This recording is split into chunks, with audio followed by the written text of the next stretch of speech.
A warm welcome to TBN Main News. I am Kamea Jamal Mukasa. Headlines. Bank of Zambia will not ban dollar accounts in commercial banks.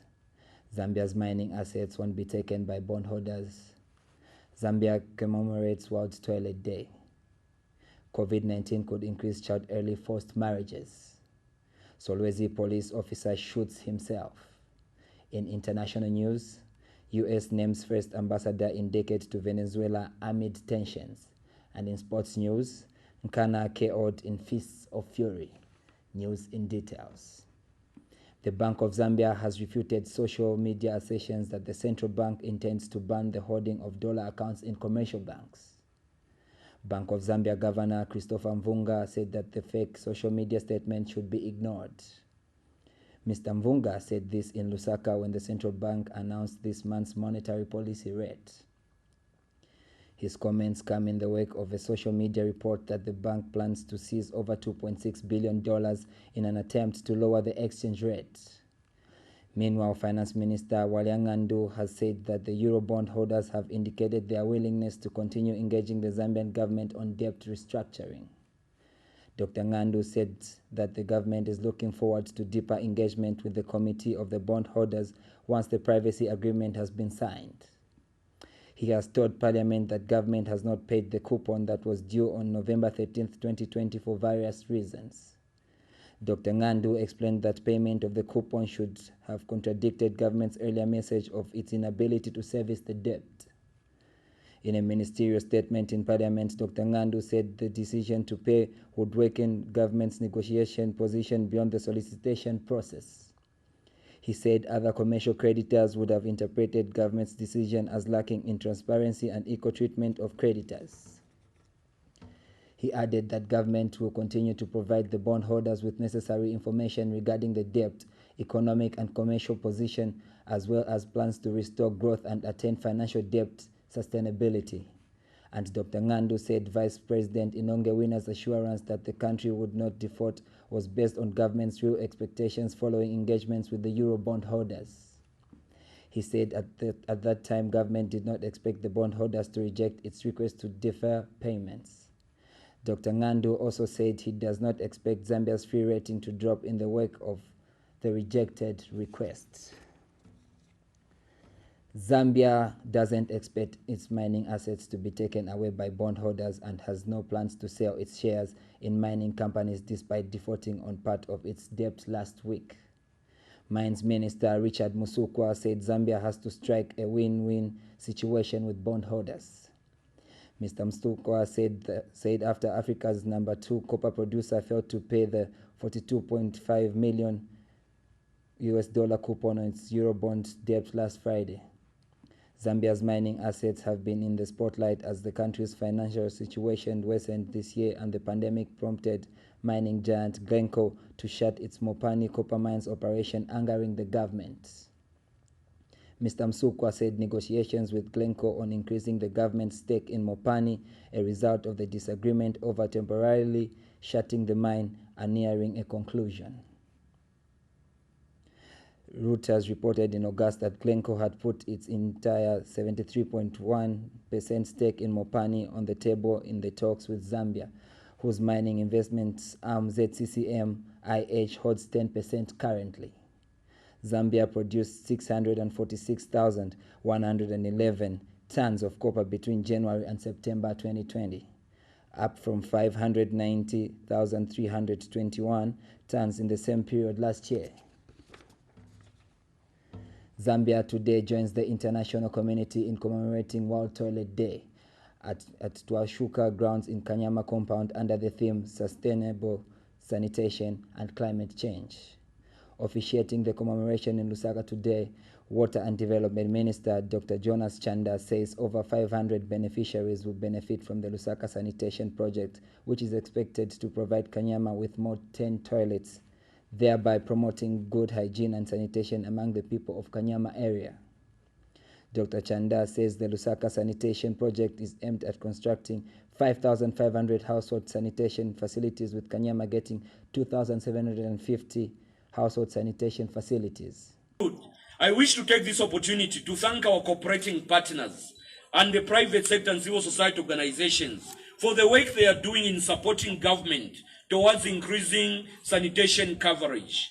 On behalf of the government and indeed on my own behalf, I wish to reaffirm our commitment towards universal access to sanitation services by the year 2030 without leaving anyone behind.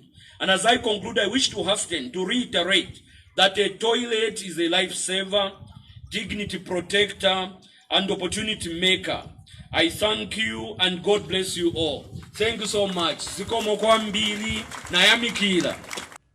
He says the project has so far managed to deliver 1,128 household sanitation facilities between June 2019 and October 2020. He added that the Lusaka Sanitation Project under the Ministry of Water Development is implementing the Emergency Water Supply Improvement Project to select pre-urban areas of Lusaka that includes Kanyama, Chawama, Bauleni, Chipata, Chunga, and Garden House at a cost of 1,053.6 million kwacha. He says the Ministry of Finance has released 20 million kwacha towards the implementation of the project, and the contractor China CEO is remobilizing to move to the site within 10 days. Let's go for a short break. Stay tuned.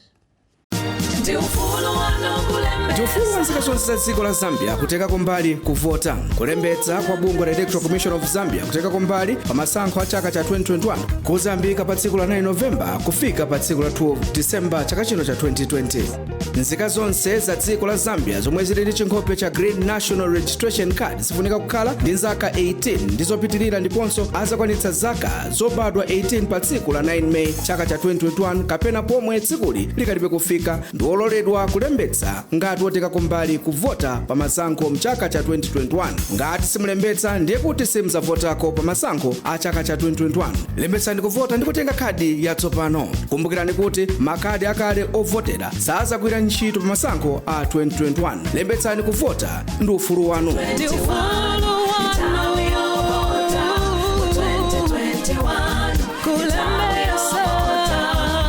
Lembetsani kuvota mu ufulu wanu. Utenga uyu wachora ku bungwe la Electoral Commission of Zambia, ECZ. Welcome back. The socio-economic consequences of the COVID-19 pandemic could result in 13 million cases of child early and forced marriage across the globe. Zambia's permanent representative to the United Nations UN, Dr. Ngosa Simbiakula, has cautioned. Dr. Simbiakula has told the United Nations that COVID-19 is threatening the progress made in the last decade to prevent and eliminate child early and forced marriages, CEFM, which was estimated to be eradicated by the year 2030. Dr. Simbiakula stated that child early and forced marriages was not only a harmful practice but also a grave abuse of human rights, which often jeopardized the education, health, well-being, and future of millions of children in the world. Dr. Simbiakula said this during the adoption of a resolution on ending child marriages and forced early marriages at the United Nations in New York. The resolution is co-sponsored by Zambia and Canada. The resolution calls on the international community to take decisive action to overcome the unprecedented challenges nations are currently facing in order to protect and accelerate progress to end the vice of early child forced marriages. Dr. Simbiakula informed the United Nations that the government of Zambia was committed to ending early child and forced marriages and was proud to have partnered with Canada and other cross-regional groups of countries to support the balanced and strong text in the resolution. He, however, said Zambia was disappointed that despite the best efforts to reach the broadest possible consensus, some member states had decided to propose amendments to the resolution whose text was balanced. The resolution was, however, adopted consensus with a record co-sponsorship of 114 member states. A police officer in Solwezi, Constable Shiloto Justin, has died after allegedly shooting himself in the head. In a statement, Zambia police spokesperson Esther Mwata Katongo stated that police in Solwezi were investigating the shooting incident involving the constable. She said police in Solwezi of Northwestern Province were investigating a shooting incident at Kabompo Police Station, in which a police officer, Constable Shiloto Justin, allegedly shot himself with a firearm and died on the spot. Katongo also stated that police in Zambezi were searching for the body of a juvenile who was killed by a crocodile. She added that police in Zambezi district of Northwestern Province have received a report of sudden and unnatural death in which a 9-year-old grade 2 pupil at Muyenga Primary School near Chilikiti village in Chikolokoti area was killed by a crocodile whilst swimming with her friends on the Zambezi River.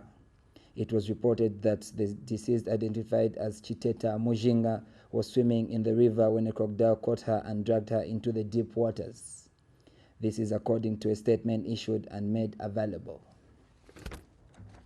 In international news, Washington has its first ambassador to Venezuela in a decade, despite the U.S. having no diplomats at its Caracas embassy amid a breakdown in relations. James Story's nomination as ambassador to Venezuela was confirmed on Wednesday by a U.S. Senate voice note. The South Carolina native takes the job that he will carry out from the capital of neighboring Colombia as Venezuela endures a historic economic and political crisis. Story 50 will likely be at the center of helping guide U.S. policy on Venezuela during the transition of President-elect Joe Biden. And in sports, Nkana coach Manfred Chawinga squared off with a spectator on Wednesday after at Nkoloma Stadium in Lusaka, where his side was submitted 5-0 by host Green Buffaloes. Nkana fan jumped over the perimeter fence to confront Chawinga, and they traded blows in the last 10 minutes of the game, with Buffaloes leading 3-0.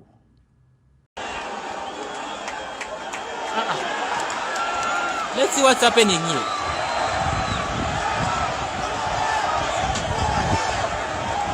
There is something extraordinary going on. A fan is onto the pitch and he went direct to Manfred Chawinga with for unknown reasons.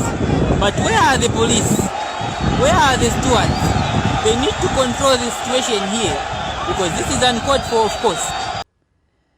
Action resumed after security intervened on the day fans trooped back to stadiums following a 9-month COVID-19 lockout. Meanwhile, unbeaten Buffaloes collected their first league win of the season after 3 straight draws. Friday, Samu struck in the 26th and 54th minutes. Martin Perry added the third in the 58th minute before all hell broke loose. And when play resumed, Frederick Mwimanzi made it 4-0 in the 88th minute, while You Remember Banda aptly added to an unforgettable day deep in 4 minutes of added time. Before we wrap up the news, we come to the headlines. Bank of Zambia will not ban dollar accounts in commercial banks. Zambia's mining assets won't be taken by bondholders. Zambia commemorates World Toilet Day. COVID-19 could increase child early forced marriages. Solwezi police officer shoots himself. And in international news, U.S. names first ambassador in decade to Venezuela amid tensions. And in sports, Nkana KO'd in Fist and Fury. Thank you for watching the news. Remember to sanitize, face mask, and keep social distancing. From me and the TBN crew, it's goodbye.